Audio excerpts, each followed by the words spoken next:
नमस्कार दोस्तों, Sania voice story channel में आपका स्वागत है। तो दोस्तों, आज की कहानी है बूढ़ी माँ का आत्मविश्वास। बेटा अपनी माँ से बोला, ए बुढ़िया, तेरा पति कोई मेरे पास धन नहीं छोड़ कर गया है जो तेरी दवाइयों में खर्च करो। वैसे भी मेरी पत्नी ठीक है तो बोल नहीं है। अब क्या करेंगी तू दवाई खाकर, तू तो वैसे भी मरने वाली है। तभी माँ ने बेटी को लगाया ऐसा जोरदार तमाचा कि सारी जोरों की गुलामी निकल गई। यह बुढ़िया तो मेरी नाक कटवा कर ही मानेगी। पता नहीं कब मरेगी यह बुढ़िया, जिससे मुझे और मेरी पत्नी को शांति मिल जाए। भगवान जल्दी सुन ले मेरी। आर्यन यह सब कुछ बड़बड़ाते हुए अपनी माँ के कमरे में घुसा और अपनी माँ से बोला, माँ तुमसे कितनी बार कहा है मेरे दोस्तों के सामने बार बार खांसा मत करो। अच्छा लगता है क्या वो घर में आए और तुम हर समय खांसते रहो। तुम्हें शायद पता नहीं, तुम्हारी खांसी की आवाज़ से परेशान होकर मेरे दोस्त यहाँ से जल्दी चले गए। और एक दोस्त तो यह भी कह रहा था कि उस दिन भी तुम्हारी माँ बहुत खांस रही थी। अब तो उनकी खांसी गई नहीं क्या? कहीं उन्हें कोई गंभीर रोग तो नहीं? हमें यहाँ आना बंद करना पड़ेगा। और आर्यन, तेरे परिवार का ध्यान रख, वरना कहीं इनकी वजह से तेरे परिवार को कुछ रोग न हो जाए। खांसी तो लगने वाला रोग होता है। माँ, आप अपने कमरे से ज़्यादा बाहर मत निकला कीजिए। आपको क्या ज़रूरत पड़ती है बाहर आने की? काम करो और बस कमरे में रहो। आर्यन गुस्से में अपनी माँ आंचल जी से बोला। पीछे से आर्यन की पत्नी कल्पना भी बोली, आर्यन, मैं तो तुम्हारी माँ को समझा कर थक गई, मगर इनके कानों तक तो जू भी नहीं रेंगती। पूरे घर में यूं ही खांसते खांसते घूमती रहती है। इन्हें तो इतना भी नहीं पता कि मुंह पर हाथ रखकर खांसी करनी चाहिए। घर में 2 बच्चे भी हैं, कम से कम इनके बारे में ही सोच लेती। अगर बच्चों को लग गई तो क्या होगा? मगर नहीं, इन्हें अपने कमरे में एक जगह बैठे ही नहीं जाता, बेचैनी से घूमती रहती है। आंचल जी बोली, तुम दोनों के पास न तो मेरे लिए समय है और न ही मेरे लिए पैसे हैं। घर की इलाज कर कर के थक गई हूँ। इतने जतन तो कर चुकी मगर खांसी में कोई फर्क नहीं पड़ा। फिर भी तुम लोग मुझे अस्पताल लेकर नहीं जाते, उल्टा कहते हो कि खांसो मत। भला खांसी कोई जानबूझकर खांसता है क्या? कितनी बार कहा तुझे डॉक्टर को दिखा लाओ, मगर तुम दोनों को अब इस बुढ़िया की फिक्र कहाँ है? कल्पना हाथ जोड़ के बोली, माँ आप अपने कमरे से बाहर मत निकाला कीजिए, बस इतनी मेहरबानी कीजिए। हाँ, नहीं है हमारे पास आपके लिए पैसे, मेरे भी तो बच्चे हैं, उनकी जिम्मेदारियाँ पूरी करें या आपके पीछे पैसे लुटाए।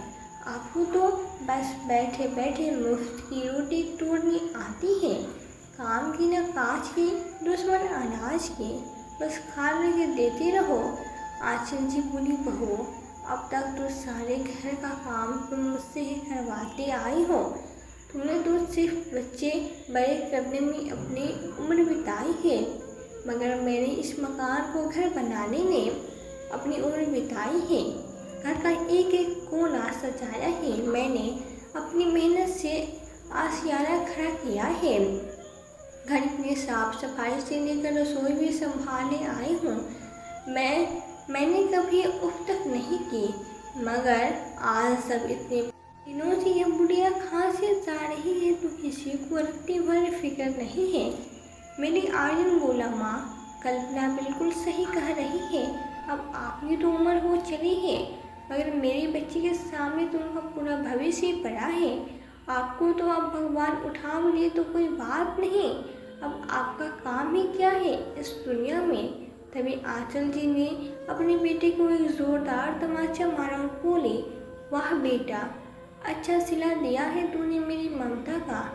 अच्छा हुआ तेरे बाबूजी मुझसे पहले इस दुनिया से चले गए, वरना अगर आज वो यह सुनते तो जीते जी मर जाते।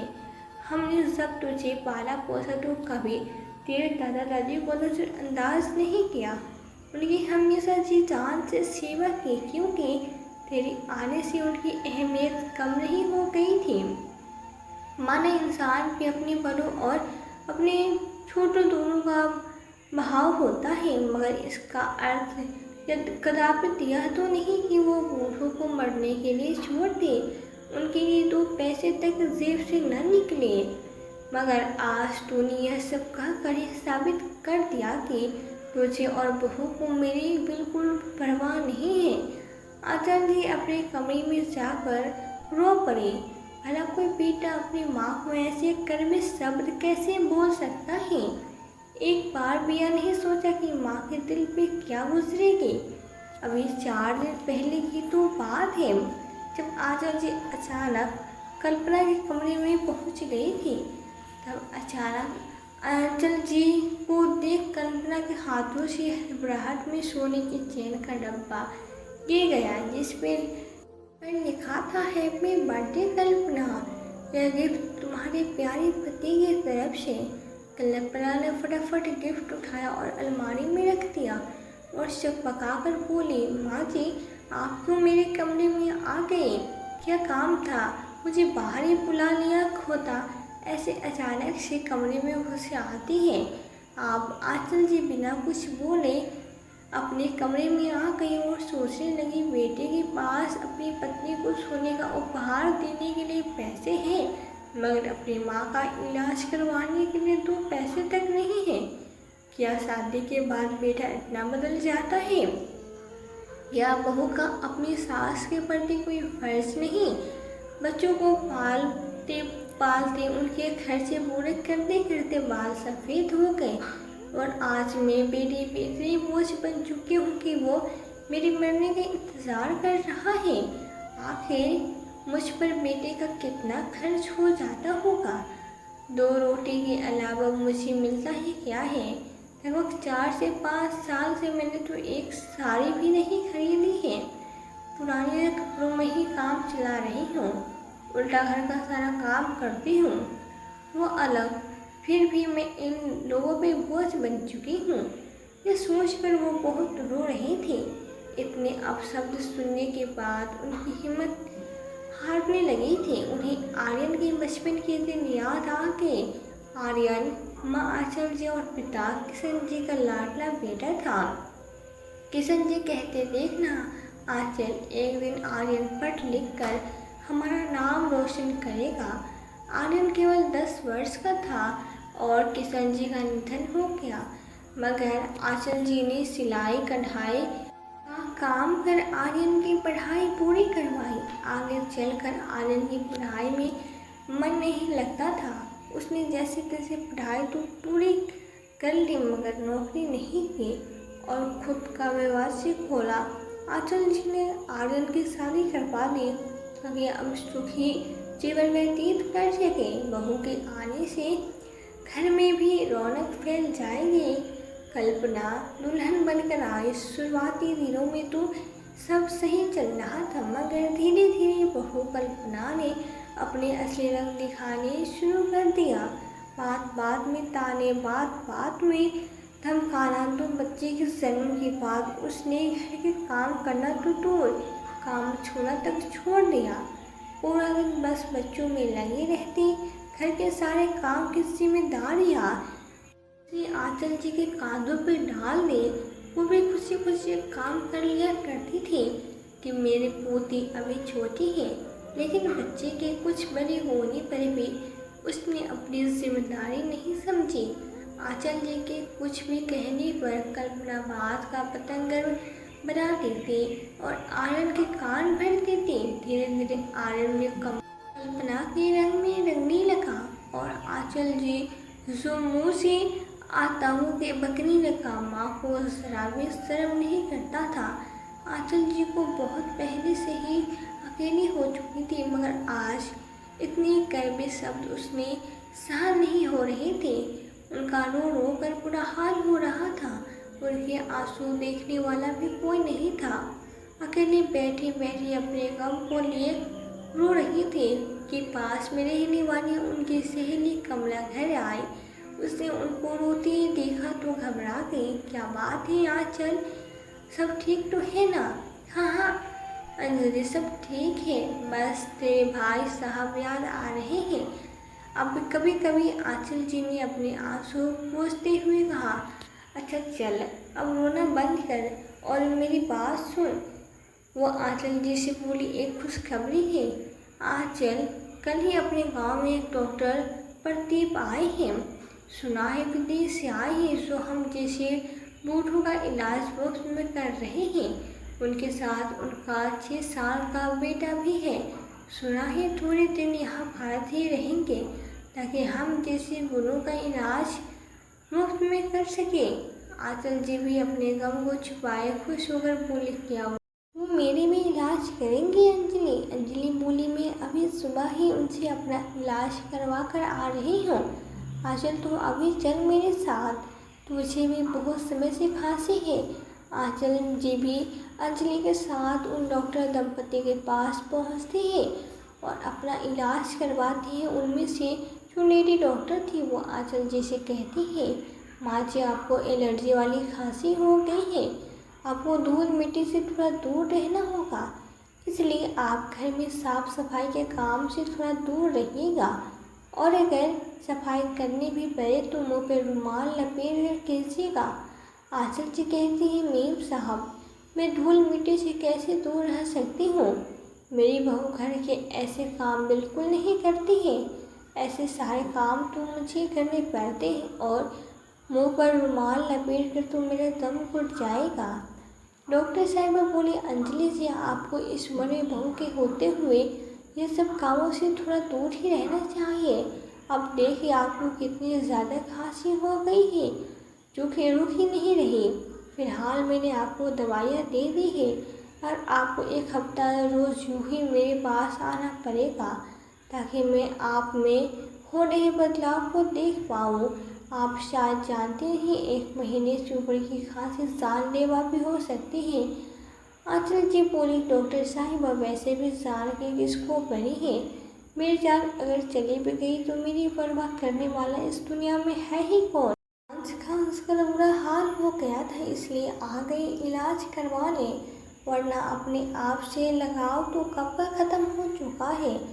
इस मोह माया दुनिया को तो कब का त्यागने का मन करता है। लेडी डॉक्टर को आंचल जी की बातों से आभास हो चला कि वो बहुत दुखी है। माँ जी आप चिंता मत कीजिए, नहीं तो आपका मर्ज ठीक नहीं होगा। आप घर जाइए और दवाइयाँ खाइए, फिर मेरे पास आइए।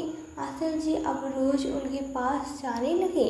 बातों बातों में पता चला कि उन डॉक्टर साहिबा का नाम रेशमा है और वो दोनों दंपति यहाँ गांव में थोड़े दिनों समाज सेवा करके वापस अमेरिका लौट जाएंगे। आंचल जी की रेशमा से अच्छी दोस्ती हो गई थी, वे आपस में बहुत सी बातें करने लगी थी। रेशमा का समय भी अब अच्छा कटने लगा था, उनकी खांसी में भी आराम पड़ गया था।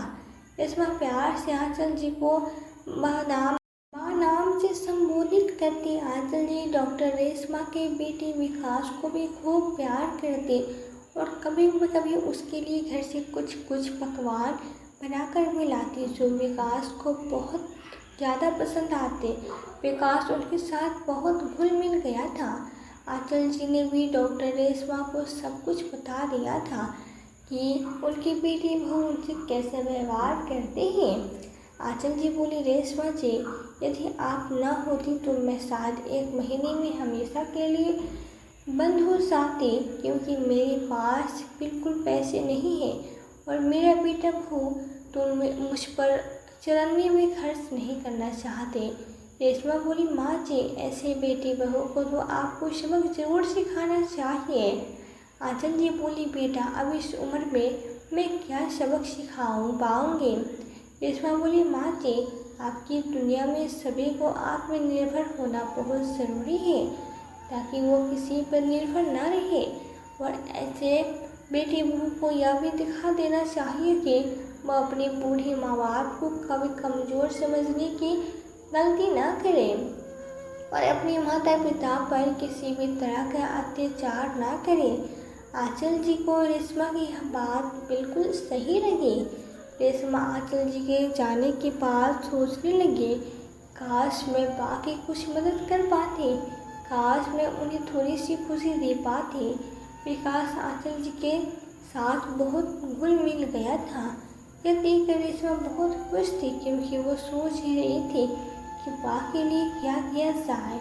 अब उसे बा के लिए एक बहाना मिल ही गया था। रेशमा ने आंचल जी से हमेशा के लिए अपने साथ अमेरिका चलने के लिए कहा। रेशमा बोली, माँ जी, आप दोनों दंपति का तो अस्पताल में ही पूरा दिन बीत जाता है। विकास भी घर में अकेला रहता है और विकास तो आपसे इतना प्यार करने लगा है। अगर आप वहाँ आकर मेरी बेटी और रसोई का काम संभाल ले तो आपकी इनकम भी शुरू हो जाएगी और आपको यहाँ आपकी बेटी बहू के आगे कभी हाथ भी न फैलाने पड़ेंगे।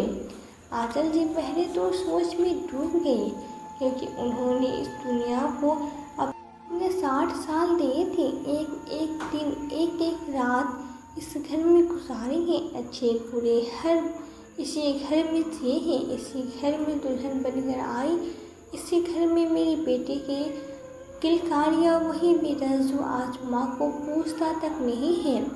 कितना कुछ किया है इस घर के लिए, मगर फिर भी बेटा बहू उनके नहीं हो पाए थे। वैसे भी बेटी बहू के साथ रहकर अपना सम्मान खोने से बेहतर यही है कि डॉक्टर साहिबा के साथ जाकर आत्मसम्मान की रोटी खाना। आंचल जी ने सोच विचार कर हामी भर दी। आंचल जी भी अब सम्मान की रोटी खाना चाहते थे। यहाँ इनका काम करके भी उन्हें सम्मान नसीब न हो सका। रेशमा ने तुरंत उनका पासवर्ड बनवाने की तैयारी शुरू कर दी। रेशमा ने आंचल जी में एक आस जगाई थी, जिसमें आंचल जी बहुत खुश थी। रेशमा के पति कुणाल वापस अमेरिका जा चुके थे।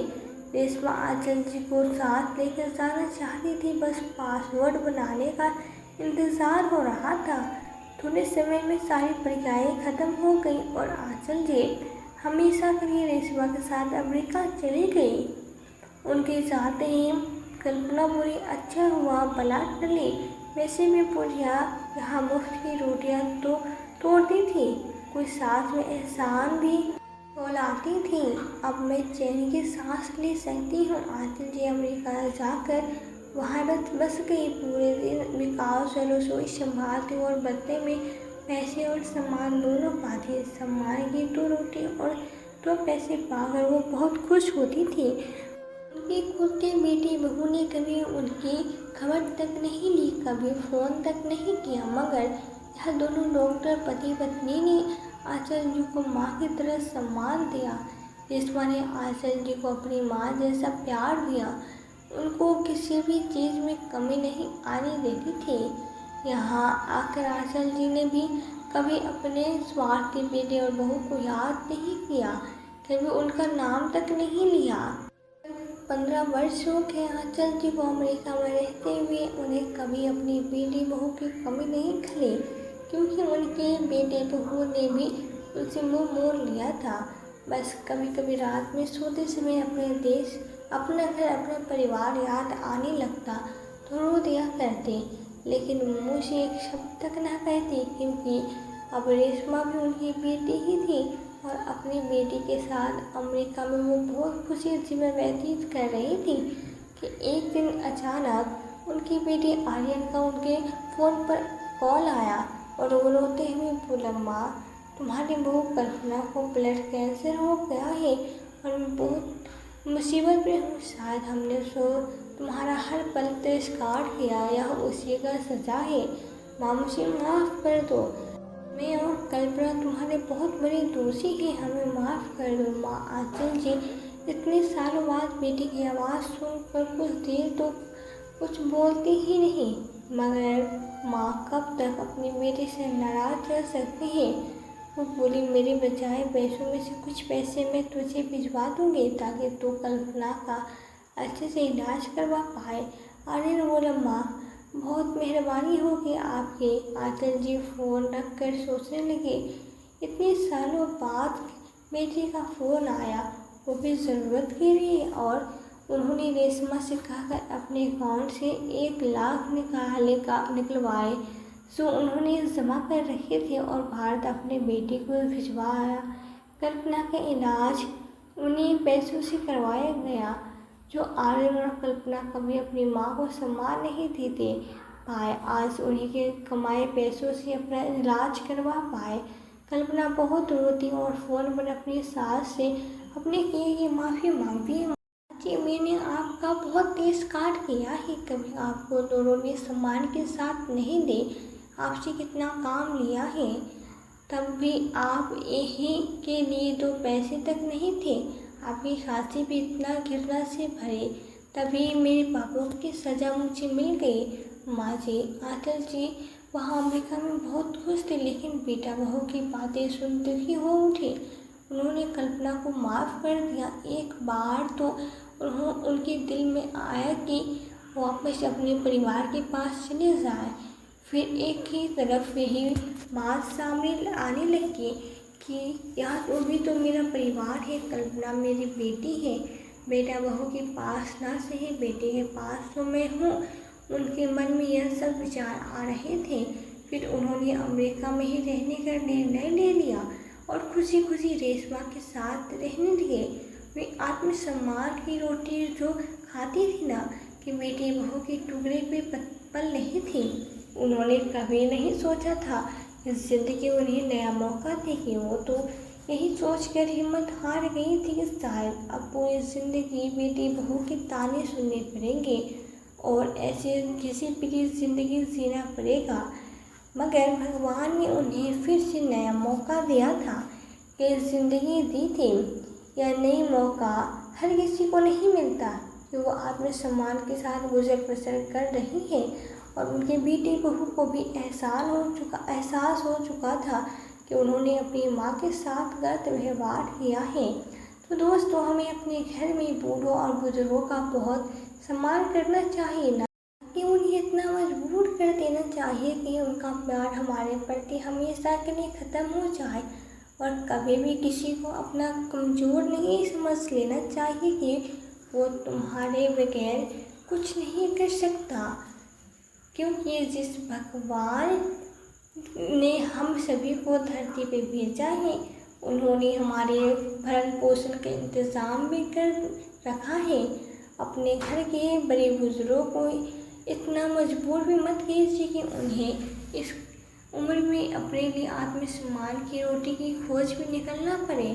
तो दोस्तों, जो आंचल जी ने अपनी बेटी बहू के साथ किया वो सही था या गलत, अपनी राय हमें कमेंट करके ज़रूर बताएं। और कहानी अगर पसंद आए तो चैनल को सब्सक्राइब, वीडियो को लाइक करना ना भूलें। फिर मिलते हैं आपसे एक नई कहानी के साथ। जब तक के लिए दिल से इजाज़त। धन्यवाद।